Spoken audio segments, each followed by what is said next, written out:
And away we go. You're listening to Live on Four Legs, the live Pearl Jam podcast experience, featuring Mr. Stone Gossard.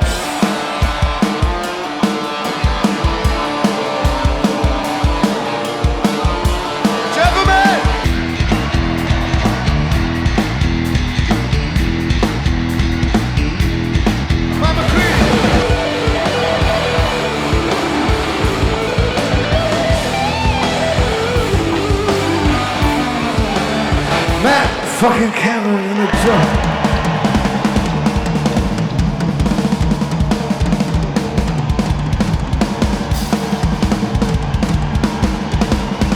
Mr. Boom Gasper.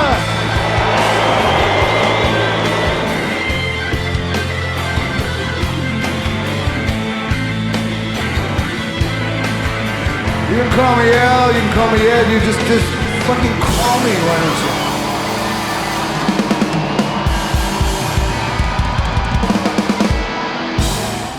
Hey everybody, now welcome to Live on Four Legs, the definitive live Pearl Jam podcast. And right now we have finished our quota of Pearl Jam shows for the year 2021.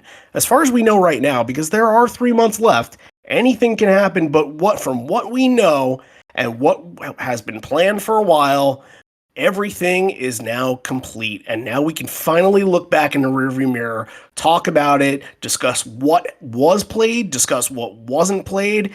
And there's a lot to get to because we're going to go back and we're going to do the Ohana show from the previous weekend too that we never got around to. We did the See Here Now a couple weeks ago, and we didn't get a chance. We thought we would just package all the Ohana stuff together, so we'll get to all the Gigaton songs that were debuted on that show, plus all the Gigaton songs that were debuted this past weekend at both Encore shows. So let's get right into it. Randy Sobel over here, John Farrar there. Hello. Yeah. We had 4 shows. We did it. We got through it. We now know. And these, like, how great were these shows? Like, it was just, I mean, they could have come out and done anything. It would have been fantastic. But it was just great to see that they still have it, that they can still do it. Yeah, and look, I think in the past, and I have seen a lot of people comment on this, they've been said, oh, it's a festival set, and when they go back to doing regular sets, it'll be a little bit more substantial. It'll be like 25 to 28 to even, like, people still think that they can do the 30, 32, 3-hour sets. I don't know. I don't think so either. That's another conversation for another time, but I felt really fulfilled with what they did, even with 2 hours of time in every show. It just felt like everything, even though the first Ohana night was pretty similar to See Here Now, there were some very specific differences too that made it unique to itself and made you want to hear those performances, especially from Gigaton again. And even some of the regular performances of the old hat songs, the songs like Given a Fly and Better Man, that kind of had a little bit of a pacing change to them after a couple of years of not being played at all. We can get into that a little bit too, but look, I think there's so much to kind of dissect in all this. We have just everything was played. Except for Comes and Goes, everything was played. Yeah. We were able to get... they sounded so good, all the Gigaton songs. Like, I did not expect that. We knew this was, they had been practicing all the songs, but every performance of a Gigaton song was just highlight after highlight. All these songs sounded fantastic live. Very, very good, and you can tell that they were so proud of them and so happy to play them. I think and that's why most of these nights, except for the Friday night show, they opened up with a Gigaton song. Just get it out of the way. Just get right to it. Hit them with the Gigaton and kind of use it in the early part of the set. They did that a lot. Outside of River Cross, I don't think they used any other song in an encore or even really that late in the set. Maybe Take the Long Way was a little bit later than most, but everything was kind of in a place where you can say, hey, I remember that. I remember that Quick Escape was after Dance of the Clairvoyance and going into 7 o'clock. Those songs were very much a package during all this. But you can tell which ones they really liked. And right off the bat, you can kind of tell which ones in like 3 or 4 years are going to stick around for a while. And I think in 4 shows, that's a telling sign. And it's a good sign too. Absolutely. And No, which one stuck out to you? Which of the Gigaton songs do you think really stuck out? Oh man, I think, I mean, you mentioned it. Like all of them had their all of them had unique qualities to them. I'll say that, but I have four, specifically four, that I thought were absolutely top of the list, and in no particular order. I'm going to pick 7 o'clock, Quick Escape, All Right, and then the one that debuted on Friday. Whoever said that they only did the one time, but that was I kind of made the comment before going into their shows. I was like, whoever said could end up being the getaway of this album, where maybe they don't play it, maybe they're not comfortable with it, what have you, but they brought it out, and oh my God, was that a highlight. Just everything was just intense. They were on point for that, and I don't know how it's not played every single night. It's a complicated song. You could tell there's a lot of changes, and they were on point with all of it, but Ed's vocals were so fucking fierce in it, and there's a lot of lyrics to that song. He was just on point with every single bit of it. Those four specifically, but the one that really, out of those four, like, just absolutely wowed me, that I didn't think would be a highlight live, was All Right. I didn't expect that at all. I thought it kind of had a little bit of pendulum to it, where it was kind of gonna just kind of float and kind of progress in its own way, but sort of just be there. Oh, that had a build, kind of like any Vitalogy or a No Code song had a build. It built up to that big moment. It doesn't even feel on the record that it has a big moment, but live they seem to turn it into something completely different. It was fantastic.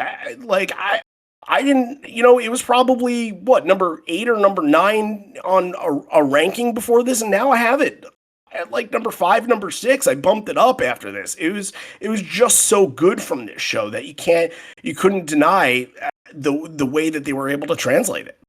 Yeah, I agree. I thought it was fantastic, and I didn't have it that low. It's one of my sleeper songs on Gigaton. I think it's probably in my top 3 or 4, and yeah, just it's just one of those Jeff songs. I think he even gave Jeff a little shout out before they played it. Like, this is one of his, and it's that moment in the song where it kind of has a little bit of that soaring, like, Given to Fly, Better Man aspect to it. I think it's going to be really good. The it's so one weird to put it in that category, but I know, you're not wrong. That's one for me too. But one for me, I thought, and I've been saying this since the album came out, Retrograde. I thought when they opened up with Retrograde last week, it was fantastic. Just Ed feeling it right from the beginning. Cameron and McCready just locking in together. I even saw Josh, like, behind the amps, like, just banging on something. Just really whatever cool. He's doing. Really, yeah, I thought it sounded really good. And they only played it the one time at the one show, but that's one I hope sticks around. And yeah, Quick Escape, I thought, was immediately the banger. Like, a lot of people thought that it was going to be, just right from the beginning, just stomps. Like, oh, what a fantastic live song that is. And a surprise for me is Super Blood Wolf Moon, like my least favorite song on the studio album. I did not expect it to be this good live, but again, they opened up with it last night at the last show. I haven't gotten a chance to hear a lot of those performances from the last 2 nights. I watched a little bit of the stream last night, but missed the first part of it.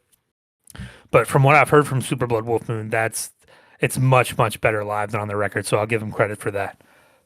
Yeah, I'll take on both of those points, and I'll kind of piggyback off of Super Blood Wolf Moon. I think Super Blood Wolf Moon might have been towards the bottom of the ones, and I thought it was fine. I thought it was pretty good, and especially being there and hearing it, like, a lot better expectations. And I too didn't catch the opening to the second night on Encore, so I didn't get to see how it opened a show, but like, it didn't feel like it would have worked as an opener, but you never know until it gets to that spot, which honestly, we can make that conversation with Retrograde in just a second for the same thing. But I still kind of feel the same way that I did about Super Blood Wolf Moon beforehand, but it's not I've grown to appreciate it a little bit more than I used to. I think when it first came out, if anybody remembered what I said about it, I had some not so nice things to say, and didn't think that or hope that the album wasn't going to be reflective about that song, and really it's not. But it's a fine live song. It's good, and I'm glad that they were able to turn it into what they did. But it's definitely, the four that I said were the tops for me. And then I want to address Retrograde, because Retrograde was the one that I was most intrigued by before going into these shows. And it happened to be, when they opened with it, it was interesting. And what I liked about it was just the build at the end and kind of the soaring guitar sounds at the end. And what I said about the song was it just needed an extra ounce of energy to it. It needed an extra guitar sound. It needed something else to put it on that next level. And I think it got there. However, I thought that while the ending soared and the ending felt huge, it almost like the ending in a way had a parting ways feel to it. Did you get that? Kind of just like that, Matt in the background kind of doing his own thing while the guitars sort of soared in their own direction. But it took a while to get there. I think I would have liked to see it one more time. I would have liked to seen it on the encore shows just to get another glimpse of it, to see where it would have worked if it didn't work as it worked as an opener, but in another spot where it would have worked, because it was supposed to be in the main set on See Here Now somewhere towards the latter end. But as an opener, it's so tough to gauge a song like that, because it's not quite a release type opener where it's a slow burn, but it's also not quite a Dance of the Clairvoyants kind of, more mid up tempo. It's somewhere in between, and I just wasn't. I needed to kind of marinate on it a little bit, and I wish I would have had one more chance to get another take. It just felt like it took a while to get to the good part in Retrograde, and I think it's going to be, in the long run, whenever we do get arena shows, that is going to be one that does develop and that does have a full version. It's not going to be there. It's not there just yet. It's going to be there. For me, it's not there just yet. Only been played the one time. Right. But yeah, let's talk about this, because we kind of predicted, and we thought, it's gonna be pretty conservative. Like, you don't expect to see any deep cuts. Burn and the then predictions. They come out and just surprise everyone. We got Let Me Sleep. We got Sweet Lou. We got All Night. Got Again Today, which was, Brandi Carlile we expected, but it's only been played 4 times. Yeah. We got some deep cuts in this that we did not expect. I give them a lot of credit for doing that. I really do. That, especially Sweet Lou and Let Me Sleep are the two most out of left field from Lost Dogs. They could have done Fatal. It could have fit right in like a glove. They could have done Hard to Imagine, and nobody would have batted an eye. They could have done what else off that record would have worked? Like an In the Moonlight would have worked, and I think nobody would have said anything. But Sweet Lou, the one, and Jeff even alluded to it, that people voted it the second worst Pearl Jam song of all time. I'm gonna guess Olay is number 1 on that list. But I think he said that the last time they played it too, if I remember correctly. Yeah, that makes sense, because that was the MSG show in 2010. Yeah, and I remember him kind of saying there, like, we're really doing this again. We have to do this again, kind of deal. Like, he didn't seem to love it. But also in 2018, there were shows. I believe some of the European shows. Maybe it was in London. I can't remember. But there was a "Let Stone Sing" chant that started, and then some part of the crowd was like, "No, let Jeff sing. Let Jeff sing."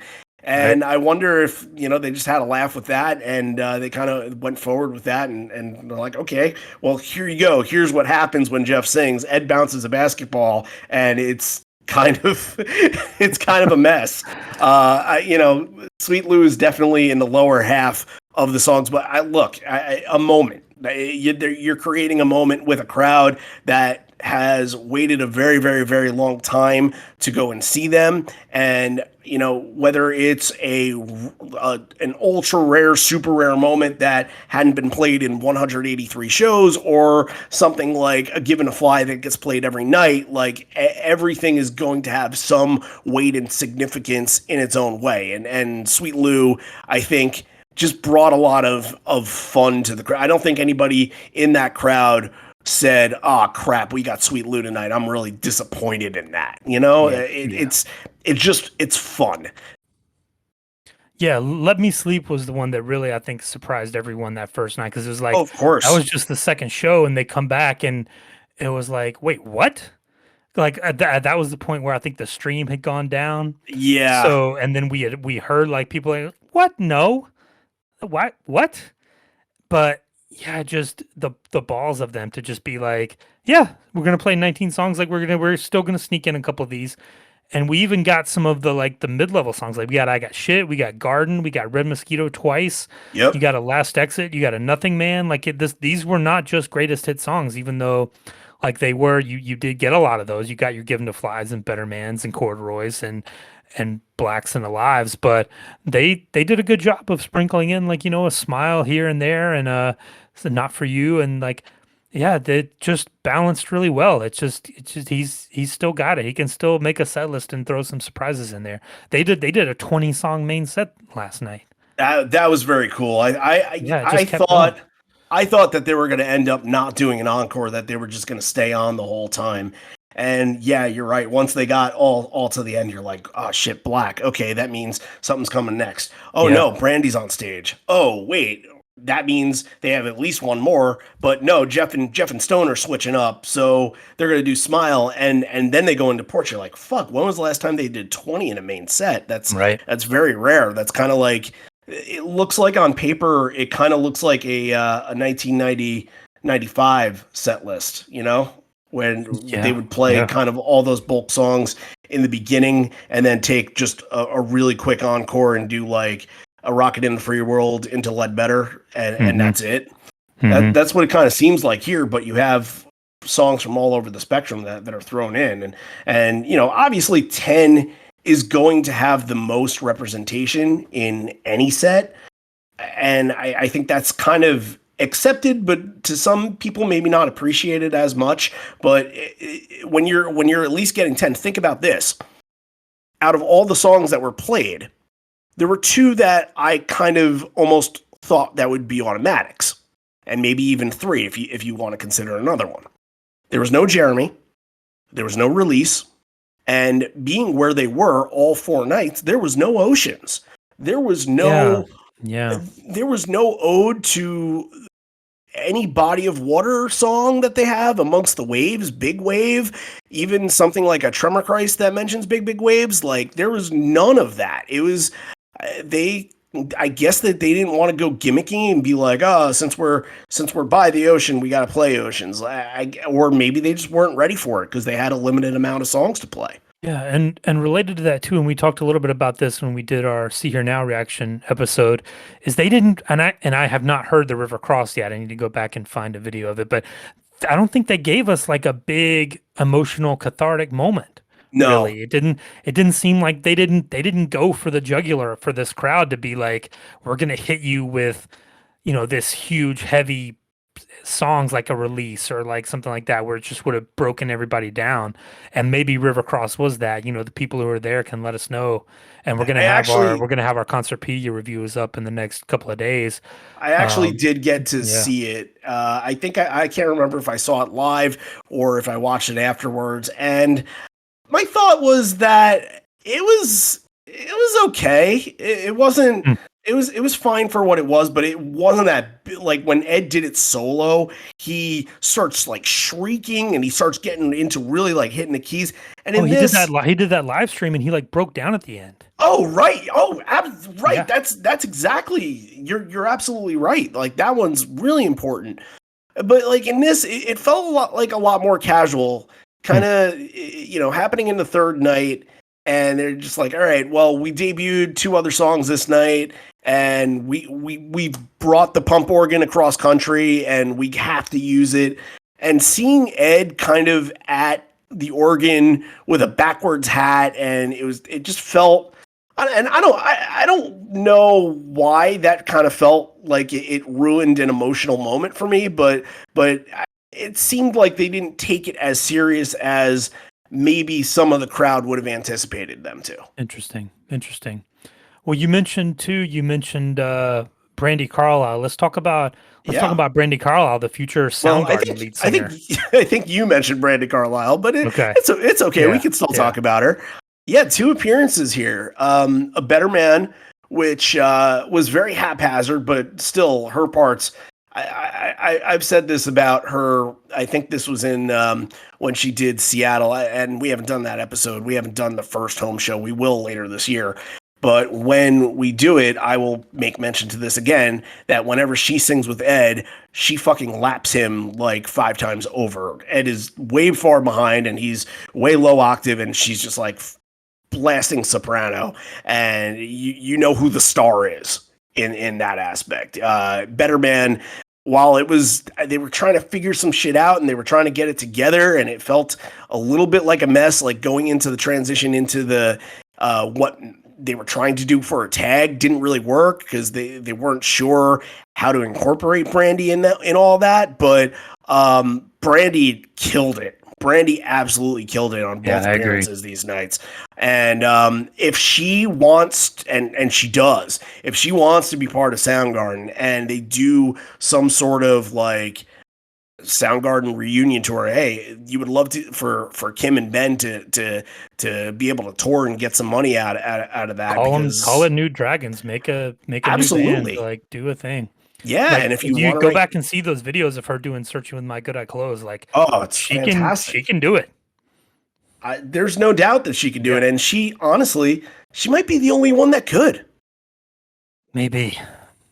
Yeah. And that in itself is very, very impressive, because we obviously, Chris Cornell and the power of his voice is held on such a high, with such a high regard that you really can't, when you think of him, the first thing you think of, like when you think of comparisons, is Robert Plant. Yeah. And who the hell compares anybody to Robert Plant? Putting Brandi Carlile up in that category, and look, sometimes you got to think a lot of people don't do this, but they don't compare male and female voices to each other. But her adding to that mix and kind of being that rock and roll voice for a female, it makes it work. Like I don't think, I hope people aren't bothered by that. That would be a really stupid thing to be bothered by. But it doesn't take away from what the songs initially were. You know what it reminded me of, and it's been a few years since this happened, but it reminded me of the Nirvana tribute where they had all the female artists come out and sing. They had like St. Vincent and I forget who else, but it was like they wanted. Was Billie Eilish a part of that?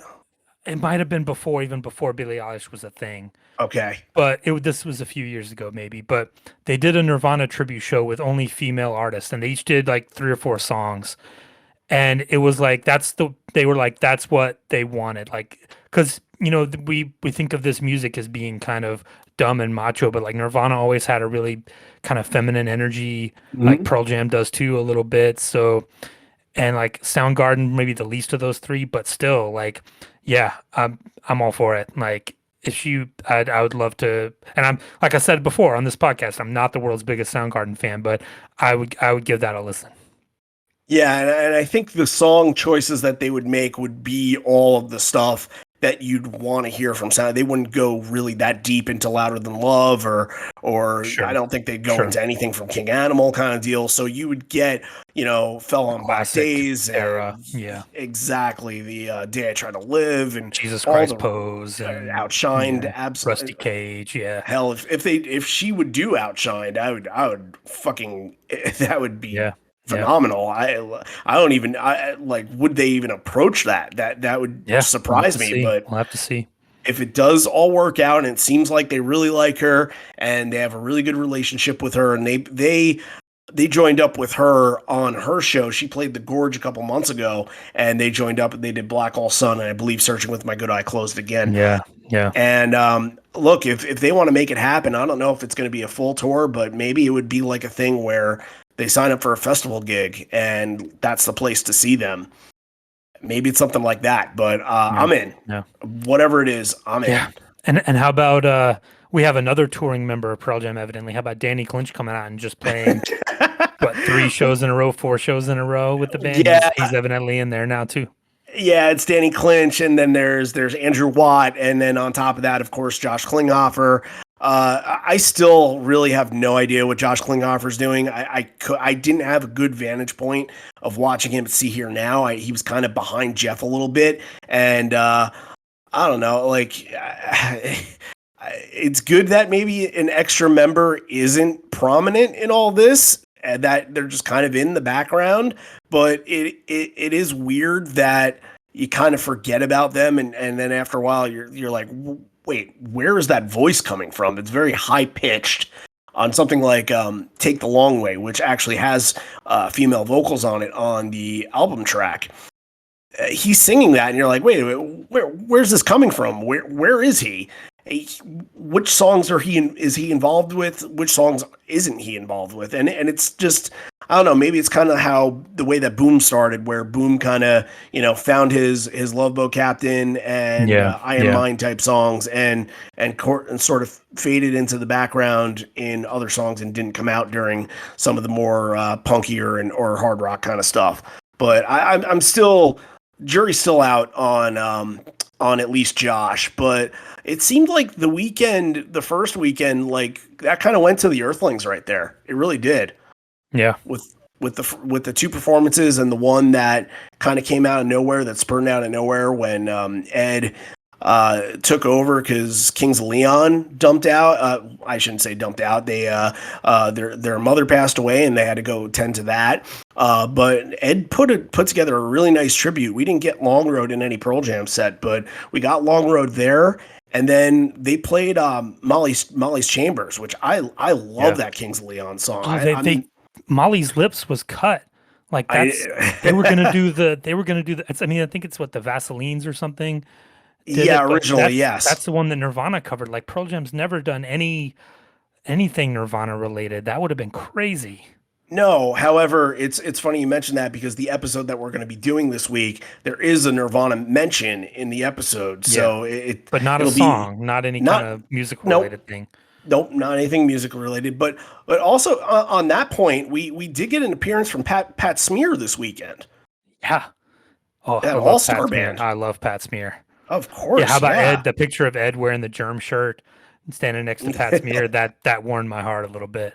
Very cool. Yeah. I mean, that whole gang that was there, Dave Navarro, Taylor Hawkins, Chad Smith. Their new band, that NHC band. Mm-hmm. Beck was there, yeah. They did a Queen cover, and I'm not sure which Queen song it was. And then from what I heard, I can't find a set list because they were just sort of a randomly thrown together band, and they're not on like a set list FM right now. But apparently they played a One Hot Minute song from Red Hot Chili, from the the Dave Navarro Chili Pepper album. Yeah. So I would like to see which one it is, because I'm the rare breed that doesn't hate that record as much as other people did. I like a lot of that. That's like, it's not really my thing, but sure. People could equate that to being Red Hot Chili Peppers No Code, maybe. But yeah, it didn't get as much commercial success, and Dave Navarro not working with the band, but still impressive that they were able to kind of get all those big name people, and basically the reunion cast of the 90s right there, just coming back to haunt your nostalgia, I suppose. Yeah, it's weird. Yeah, then was it last night that there was it the night before where they had like 20 people on stage? Oh, it was last night. Yeah, it was during Rockin' in the Free World, and everybody, Slater Kinney, obviously, and I'm so glad that they were able to give Corin Tucker that moment, and that's going back a long ways. I don't remember the last time that Slater-Kinney opened up for them. It might have been the 2005 tour, but they were doing that basically every night, where Corin came in and she would do the second verse and she would absolutely rip it to shreds. And when I heard her voice, because you're watching, and I think the feed that we were watching kind of came from a far shot, a long shot, and you could just see a lot of just things happening, but you couldn't see who's doing what. And then hearing her say, "There's a girl," and you're like, "What? Corin, holy crap." And it's, it kind of brings you back to those moments when in 2003, 2005, when they were touring together and they were basically doing full encores, whether it be Rockin' or Fortunate Son or Harvest Moon, Hunger Strike, Leaving Here. And there's one, I know that there's one I'm missing that they did as well, but like a lot of stuff that they collaborated with Slater-Kinney on, and it just very, very cool, very impressive. And some of the other names that were up there, I think John McEnroe was randomly on stage. Yeah, right. But it makes sense because McEnroe is a fan, and he's a musician himself, so he's a fan, and it would make sense that he would go over the line and go from backstage to on stage. If you get the reference, you get the reference. But is there anything else in the set that, or not in the set, that you want to discuss here? Yeah, I want to talk about two songs that may be going through a little bit of a rebirth here, and that's okay. Wishlist and Better Man. Better Man, we've talked about many times. We always talk about Save It for Later, but we're getting a little bit something different on Better Man now. We got it at one of the first shows, and they tagged it with People Have the Power. And we were like, okay, well, that's because, Patti Smith is there. Mm-hmm. But they come back and do it again, and they tag People Have the Power again.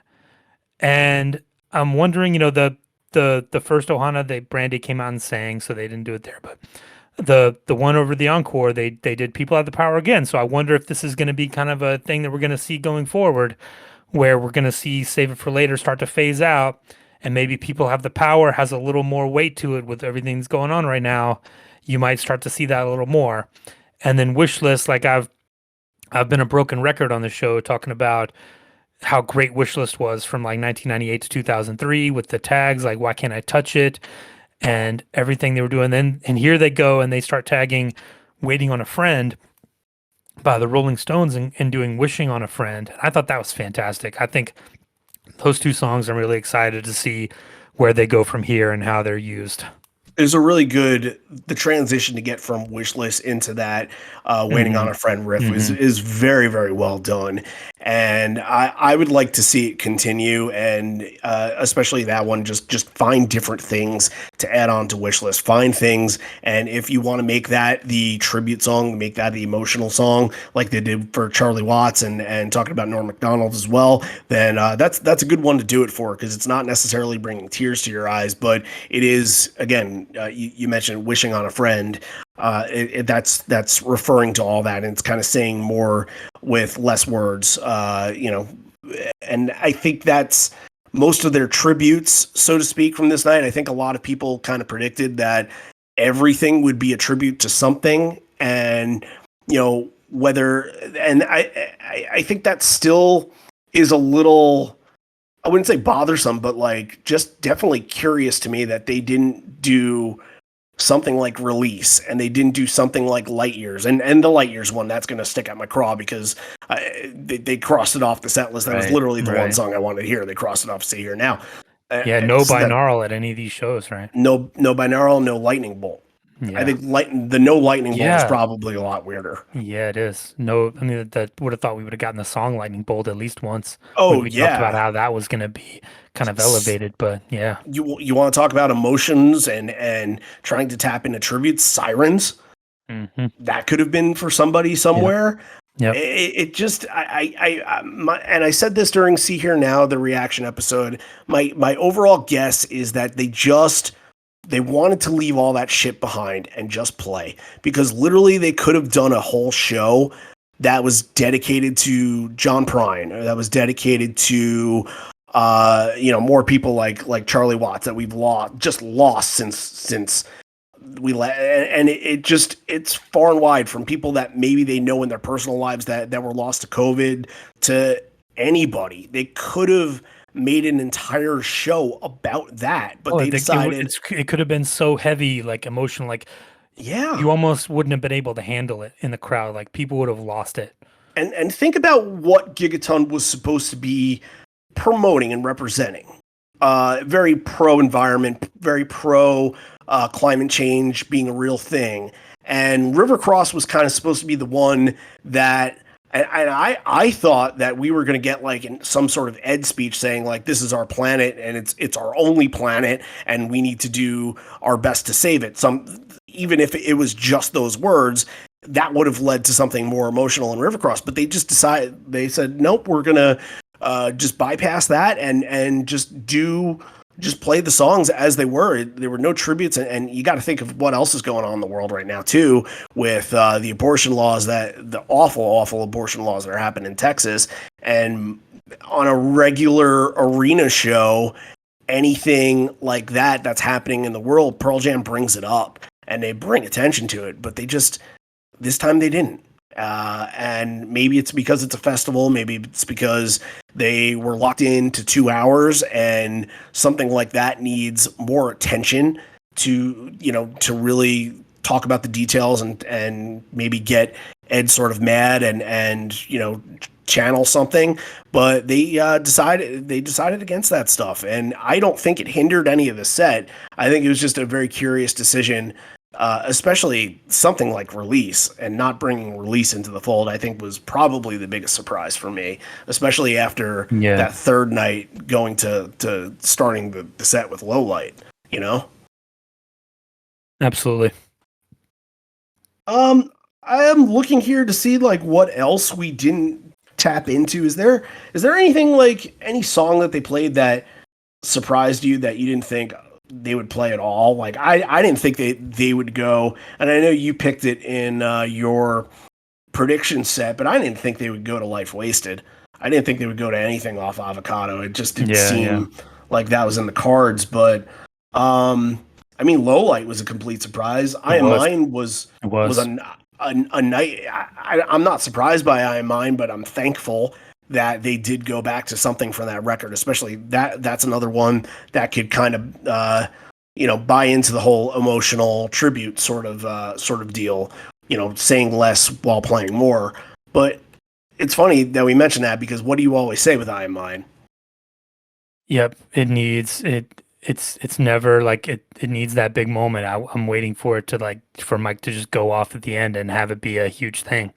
Well, I didn't see it. I that was part of the set that I didn't see. Right. But apparently, I Am Mine during like that ending solo either was aborted or botched. Something happened to it that made it a little strange. So yeah, we didn't get any of that in that moment. But what else we didn't mention? Buckle Up. That's, I think, the only Gigaton song that was debuted in these days that we didn't mention. Just real quick, what'd you think of Buckle Up? I haven't even had a chance to go back and watch it yet. Okay, all right. Yeah. I thought it was okay. I think Buckle Up, if I were to equate it to anything in the catalog, I would say it's probably at this point their Speed of Sound. It kind of has that same like, okay, where's it going live, and the same kind of pacing, and where does it go in the set list, and are they going to play it? Speed of Sound's been played, I think, 7 times. Is Buckle Up going to end up in that territory, or are they going to find a way to bust it out more? Yeah. I didn't, from that performance, get any indication from 35,000 people in the crowd that this was going to be a real overall pleaser, although I love the song and I would love to hear it. It's one of those community things where, Dance of the Clairvoyance, Super Blood Wolf Moon, Quick Escape has everybody in the crowd engaged. Buckle Up is kind of, just, hey, all right, this is the song's going on, and maybe it's a moment where you can kind of catch your breath, talk to your friend next to you or something like that. And it didn't quite have the same pick me up as some of the other ones did. It did seem that like we're getting the hierarchy of Gigaton Live is starting to show itself, right? Because Yes, you got Dance of Clairvoyance 4 times, you got 7 o'clock 4 times, and those you are the got ones that deserve it. you got Quick Escape 3 times, you got Super Blood Wolf Moon 3 times. You can expect to get those almost every night for the next, few years, for the next few tours. Then you have your next tier, your Never Destinations, your Take the Long Ways, your Retrograde. Those are going to be, you're going to get them every other night maybe. And then you got your ones like your Buckle Up, All Right, Whoever Said. Maybe you might get once every third night. We're starting to see which ones are going to be gonna rise to the top and become like the Corduroy, the Given to Fly, Right. the Lightning Bolt, Mind Your Manners, the ones that are gonna be played every single night that you can count on. Which is crazy because I think they have all of those, all the equations there. Anything that you just said, the Given to Fly from this record, the Mind Your Manners of this record, they have all of that is locked in. I think that's what makes this so intriguing, way more intriguing than the past couple records. I don't think they really quite had the same trajectory with Lightning Bolt songs or with Backspacer songs or even Avocado songs that much. But I really think they have something extremely special with the Gigaton songs. Yeah. And Do you think we'll ever get Comes Then Goes? that was a conversation that was just brought up recently and about what the context of the song is, and it's something that Yeah. I didn't really consider beforehand. And there's a line that's says Queen of Collections, and apparently that was supposed to be the title of the song. I don't have a source on that. I can't clarify that. I can't tell you where I got that from, but apparently that was, from what I heard, that was supposed to be the original title of the song. And then I guess because the Queen of Collections is alluding to almost a Vicky Cornell, where like he kind of you could see the song being about his relationship with Chris and kind of deteriorating, and then after a while, before his death, like he kind of when he passes away, he doesn't have a relationship as much with him anymore, and it just kind of all hits him. And it makes sense from that aspect, but I'm sort of thinking with the newly found relationship between the New Dragons that were and the Soundgarden name bearer, it doesn't seem, and maybe she has no idea, it doesn't seem like something that they would go back to, but I think they will do it a couple times just to get it in a show. The festival market wasn't the right market for it to play a song like that. That's a 6-minute acoustic song, and it doesn't have. And 7 o'clock is a 6-minute song too, but 7 o'clock has moments that you build to the end, and you have euphoric moments in that song. Comes Then Goes is like verse, intro, verse again, chorus, verse, back to like a strumming section, and then end. It doesn't really go anywhere, and I think it's okay for an arena to work that out, but to play that in front of 35,000 people outside, especially they wouldn't play that in the main set. That's more of a beginning and an encore song. I don't think that was the right time to do it. So yeah, those factors. It'll be interesting to see if it pops up early in the tour. And that's another thing too. Like I really hope that these shows have kind of kickstarted them into getting this tour announced. And we usually get an announcement 6 to 8 months before the shows happen. So if they're going to be playing in the spring, we should be hearing about it soon. So I'm hoping that within the next few weeks we'll get some kind of announcement. The last time that we got an announcement was January for March, so you just never know sometimes. But it would be nice to have it, especially with what everything that's going on right now and how travel is affecting a lot of people. It would be nice to have it sooner rather than later, and have kind of plans set up for March or April. It would be a big jolt for people. I think it would kick a lot of interest up, like because they did these shows, a bunch of people went. It got them back in the conversation, but now they're back to being gone. So Mhm. you're gonna lose that momentum if they don't like capitalize on it somehow. And I think announcing some tour dates soon would get people excited and give people something else to look forward to. I hope that happens. I'm with you right there, and I hope not just that, but I hope that maybe they can make some extensions in there. The Northeast had a couple of shows, and look, you got to think of the people in Canada. They might not go to Canada right now. They might skip it because of just some of the restrictions from crossing the border. So I'm wondering if maybe some of those Northeast territories that weren't hit, like a Boston or Philadelphia or a DC or something like that, I wonder if they'll go to some of those places and then kind of circulate to some of the other areas like the Nashville and St. Louis's, Yeah. and maybe even go to Chicago when they're doing the Midwest too. Well, Just hitting some more places.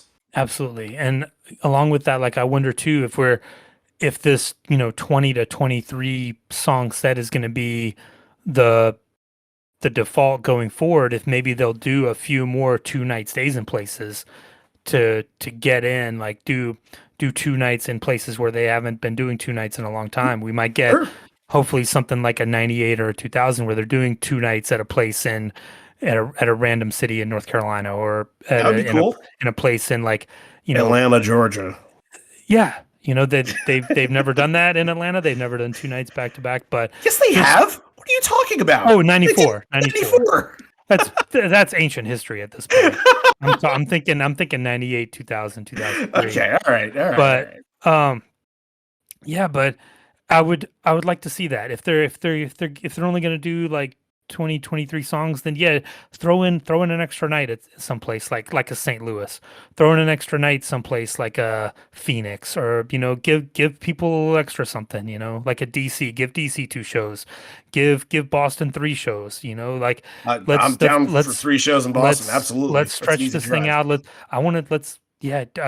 You go play, do 75 shows. Like if that's what it takes to save his voice, if he can only do 20, 23 songs a night, then just add a day off and spread it out, man. All for it. I completely agree. I think the sets will be longer than 2 hours when they switch to arena shows, but not by much. Opener. Yeah, right. He's going to have an opener. It's just Josh doing the Plural One stuff. I don't really know. I know that Jeff joined him on stage, but I don't really know how that went. But I wouldn't think that he would go much longer than 45 minutes. So I would guess that you're not getting 3-hour 33 songs. You're going to get, I think those days two and a half, 26 to 27. And that's really good for this era, for, them pushing 60 instead of pushing 40 or pushing 50. Right. That's really, really good. So yeah, just limit the expectations when it comes to that. We're almost done here. I think we've covered all the topics that we wanted to cover. I just have one thing that I want to address and just really thank a bunch of people, because, this whole idea of this podcast was supposed to happen to kind of get people to mingle with each other and to get people kind of, to enjoy the live shows in a different light. And that was the idea when we first started this. And we first started this way back at Fenway in 2018. And we brought people together to kind of, tell each other stories and enjoy being at the live shows with each other, kind of in pregame and stuff like that. And, it was always my intention to continue to do things like that. And thankfully, and I have to give a lot of props to especially Patrick Bogle for kind of running point on this and getting everybody together that has sort of been part of the Live on Four Legs. You can call it universe, because they've been on the show and they've talked about their stories, talked about their episodes, they're patrons. So they're people that have donated to the show before, but all the people that have been a part of this, I got pictures all weekend from guys like Patrick and Bradley and Curtis and Deb, and Brian Anderson, Sheehan, Brian Harwitz, Kirk Walton. I might be missing 1 or 2 people, and if I am, I'm sorry. I think Jason Carapesi was there at one point from State of Love and Trust. and maybe like one or two other people sprinkled in. Again, like it was a lot of people.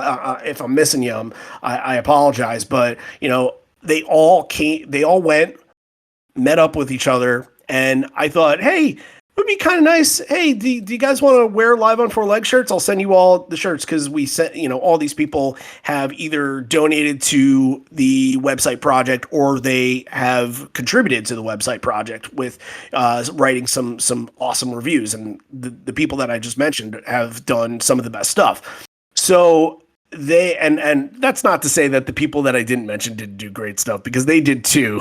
I will flatter you when it's time to flatter you, other people. But they all went, and to see everybody there wearing a white Live on Four Legs shirt. And I kind of, as a joke beforehand, put in some of the groups, I'm like, hey, if anybody sees anyone wearing a Live on Four Legs shirt, take a picture with them and I'll send you some shit. And we got people that took pictures with them. Three Nice. people did it. That was so cool that people kind of spotted that, kept their eye on. They're like, oh yeah, Live on Four Legs. Yeah, you're the guy. And it always happened to be Brian. It was usually Brian Horowitz that people ended up finding. And Brian actually ended up finding Tom Jones too, which is really cool. Everybody that's listening to this right now knows who Tom Jones is. He's become an overnight sensation, and he's actually I have been talking to him. I would love to get him on the show. He's agreed to come on. We have to figure out a good time to have him, but I think his story is a good one to tell from his experience the last couple weeks, especially everything that's gone on and what should have been shown and what shouldn't have been shown, and I think those conversations need to be had. But even he found us, and it was just great to see all of them get together. And I kept hearing from all of them just saying, like, I met lifelong friends this weekend, and that, to me, that I don't like to say that we had a stake in that. I like to say that Pearl Jam sort of made it so, kind of ignited the flame that I had to do something, and that just happened by happenstance, but still amazing that it did. And again, all those people that went and met up with each other, you guys are awesome, and I love you so much. And I really, I got jealous, but I wanted you guys to enjoy the moment too, and I really hope you did. It seemed like everybody did, and next time John and I will be there with all of you. I think a lot of those people are going to be in Nashville and St. Louis, so those are stomping grounds that John and I plan to be at when the arena shows come along. So just wanted to give a big shout out to all of them. We're running out of time here, but John, do you want to tell them we're going to have reviews from these shows up on the Concertpedia pretty soon, right? Yes. Please check out liveonfourlegs.com. Check out the Concertpedia there. Bookmark it. There's going to be updates. We're adding the 2014 shows as they were happening 7 years ago. So for the next few weeks, you're going to be seeing those pop in. So yeah, it's so much fun to go back and read those. I hope people are getting a kick out of it. And yeah, we're going to try to update them as they go as quick as we can. So in the next day or two, you'll be seeing the Concertpedia reviews for the Ohana shows come up. So yeah, please go check that out. liveonfourlegs.com. Absolutely. And not only that, but you can listen to all of our episodes on there as well. It is an archive as much as it is a Concertpedia. And even for you guys that are patrons, you can listen to the Patreon content there. So all you got to do is log into your Patreon account, and you will be able to get the access to the Evolution episodes and Bridge School shows, what have you there. If you aren't a patron but have listened to this, and you're like, hey, I would love to contribute something to these guys and contribute to something what they do, it'll help us put together some of the things that we might want to put together when they do have a tour. So even if it's as low as $1 a month, just joining in and getting all of that extra content that we just mentioned, all those extra episodes. And it's been a little bit light over there. Having a 3-month-old is a challenge for me. Having a brand new kindergartner is a challenge for John. Plus a toddler is a challenge for John as well. So trust me, every single week we're like, hey, we got to get some more Patreon content. We got to get there. And we're working on it. So October, we really hope to have some more stuff out in October, and just stay tuned. That's all I got to say is just stay tuned to all that. I think you guys will enjoy it.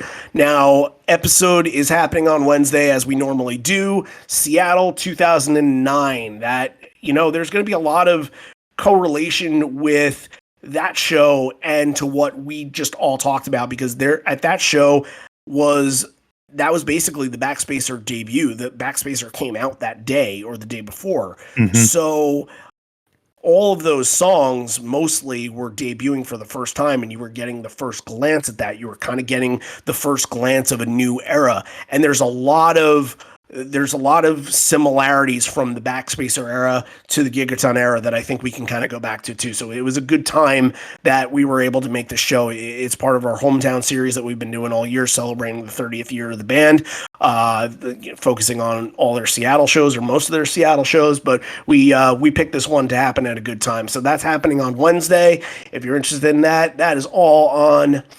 Hey, you can hear it on liveon4legs.com, or you can go to Apple, Spotify, SoundCloud, and subscribe and get the pop-ups whenever our episodes do come up in the feed. So, all right, I think we will leave you with that, and hope you guys really enjoyed this. And it's special. Even if it's 4 shows, even if they played 2 hours, it means something, because 18 months, and really you have to go back to longer than that. You have to go back to 36 months, really, because 2018. But that's a long time to go without this band. And this band, I think for a lot of people, is sort of a healing going to see them is kind of a healing process and kind of recharges your battery a little bit. So I think for a lot of people that were able to go out there, and I know some people that just went to one of the encore shows and went home just because that's what they were able to afford. I know some people that went to the first Ohana weekend and then ended up staying the whole week in California and stayed for the encore shows. I'm looking at you, Shannon McGoey. But people needed this, and I'm so happy for those people that they were able to get it. And I hope that this is at least satisfying for now until the time comes where we do get the good stuff. This was good, though. This was real good. And that's why we do this. That's why we talk about the shows, because there's just so much to discuss. So that's it. This may be the end. We're here not for much longer. And although we may be parting ways, miss you already, miss you always. We're going to do something cool. We'll announce it next week, but it's going to be correlated to these shows. And maybe something, maybe a little gift. A little gift for you guys. Stay tuned.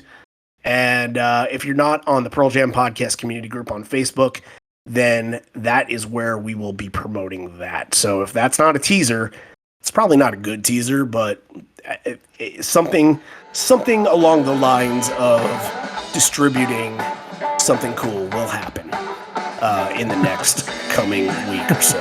So stay tuned to all that. We'll see you hopefully on Wednesday. Definitely on Wednesday for Seattle Night 2009. Thanks, everybody.